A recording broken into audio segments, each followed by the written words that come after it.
Today I'm reviewing the wave case for the iPhone Air. So what's special about these wave cases? Well, first of all, they're made from biodegradable materials, there's no plastic, and they're better for the environment. I personally like this because I'm trying to get rid of as much plastic as I can from my life.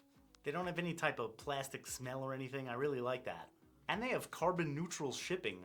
I didn't even get a box with these, which is totally cool. I don't need any more boxes.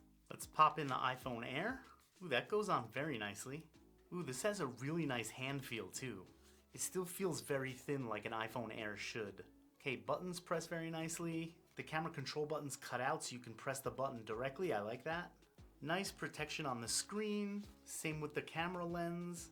It feels smooth but also a little bit grippy, so I'm not gonna drop it. Very clean and minimalistic looking. I like the little wave logo on the back. They're compatible with MagSafe. And drop test? Excellent, no damage here. So that's it, there's not much more to say. Clean, minimalistic design, great for the environment, good hand feel. What more could you ask for? Link to purchase is in the description, and thanks so much for watching.